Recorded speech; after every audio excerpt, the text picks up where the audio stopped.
Okay, just got back and I got myself the materials for my Open University. Thought I'd film it just for a laugh. Alright, so I just got back from work and this is what I'm going to be studying for the first module of my Open University. Right, so what we got here, the first thing we'll be learning in our first module is reputations, and the picture of Queen Elizabeth I. What we got here? It's not that big actually. 390 pages. I'll nail that. Questions, answers, and again, just here's the contents checklist. We're starting with book 1. I'm gonna make clear now, this is gonna be my new life for the next couple of years, to be studying it to develop my creative writing skills, but actually studying English literature with creative writing. As I just said here, the first module is actually about an introduction to humanities, where the first section will be talking about reputations. This is where it starts. So the journey of 1,000 steps starts with a single step. So wish me luck. Hello, so welcome back. I haven't made a video in so long that I thought I'll make the exception today, because it's a beautiful sunny day after some torrential storms yesterday, and I just decided to go for a walk and get back into my videos. So rather than me having to prepare a script of some sort, I just thought, you know what, I'm just going to get straight into it and talk to you about it. Of course, since I've last started making videos back at the beginning of this year, I've fulfilled my objectives which I set out in October. I've got myself a job and I work full-time in your standard 9 to 5. I've also joined a writers group, which is also part of my objectives, and I've really felt comfortable with them now actually, really molded in well with the group. And the other night we presented some Halloween stories to each other, which got me a bit shaky. You know, I don't like reading my work out loud, especially to like 15 people. But it's weird because when I was in Chile and I had to present it in Spanish, it wasn't that difficult. But I guess because I didn't really worry so much about what I was saying, but how I was saying it.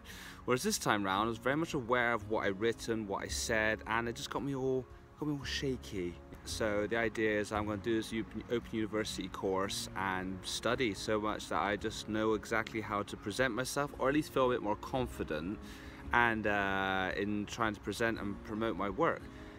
The thing is, I really love writing, but it's only afterwards when I've written it do I see so many errors, and you're like, yeah, that's that needs to be fixed. So, but that can only be done through practice.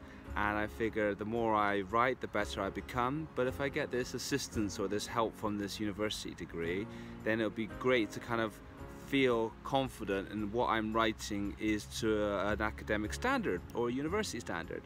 So a university course starts with how we interpret different people's reputations, traditions, how we like to view traditions from different angles, and also learning about different cultures. In fact, it was cultures it was called. I haven't received that book yet, so I'm not sure. I've received the first book, which I include at the beginning. It starts with reputations. So yeah, we've studied about 3 different characters so far, which I'm now writing an essay about, but I thought I'd get out and get some fresh air to clear my mind, because harder than I thought. So the reputations are about Cleopatra, the last of the Ptolemy dynasty, the last pharaoh of Egypt, believe it or not, which is a very interesting history, which although I knew about through movies and TV shows, it's nice to actually know more in detail about her in history, because of course we only know about the Roman angle. Of course there's also the Islamic angle, and there's also other people that had their own perspectives on how she is interpreted throughout history. So that was very interesting, especially how she's represented in media. You know, how of course the development of media and how women have been perceived in the media has also portrayed a different Cleopatra throughout the last 100 years. More than that actually, the essay I'm writing about is talking about paintings and how she was interpreted back then. Of course I've also had to study about Mary, mother of Jesus, another interesting character, obviously focusing on the religious side of the humanities angle.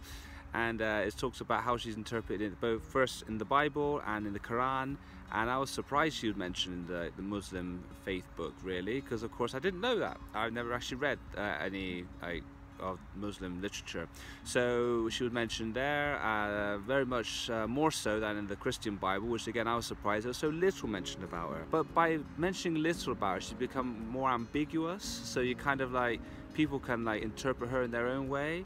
And I think the notion of having like a female deity is so essential to fertility, protection and mothering, that of course every culture that has come, you know, together with Christianity as to interpret their own divinities in the Virgin Mary. Of course, you are interpreting how the people reflect on her at that time.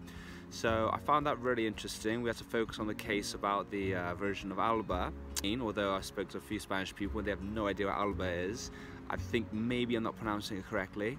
It's a possibility. Well, not least is we're studying about Elizabeth I, the Queen of England. Now, I was very surprised because, of course, when they said, like, what do you know about Queen Elizabeth? I was like, yeah, this is gonna be an easy one for me, you know, because she's like the Queen of England.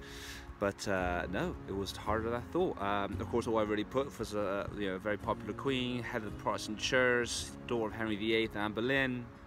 There's fought the Spanish Armada, 1588, all that's united. Sir Francis Drake, I mean, William Shakespeare was around that time. So you're kind of like, yeah, what do you know about her really, like her person? And then you just realize, yeah, it's kind of void. I mean, if there are made like movies and documentaries about it, you're kind of like, yeah, what's that all about?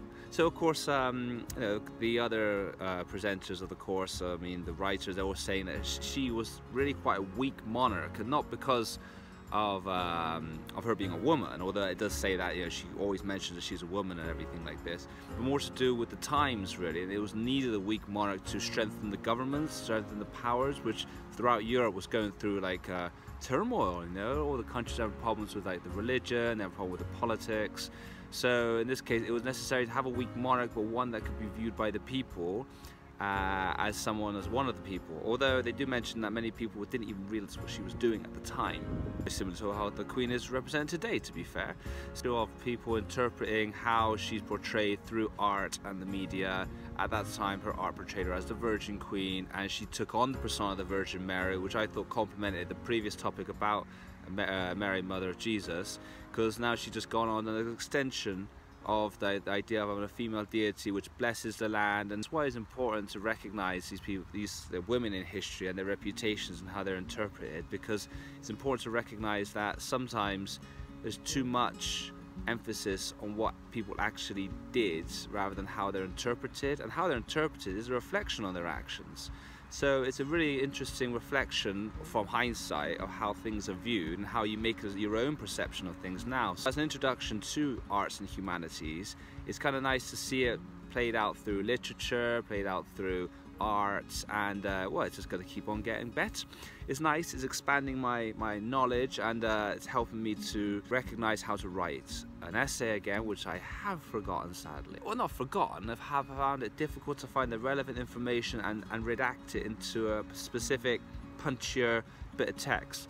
So from that aspect, yeah, it's interesting, it's fun. So that's where I'm at with my Open University. And well, now I can say now is kind of, England's turned to autumn, the leaves are falling off the trees, and I'm just enjoying this beautiful sunny day, and thought I'd make the opportunity to make a video, get it online, and try to get back into the habit of doing this at least once a week, just to show what I'm getting up to, and improve my skills, alright? So thanks for watching, and have a good day.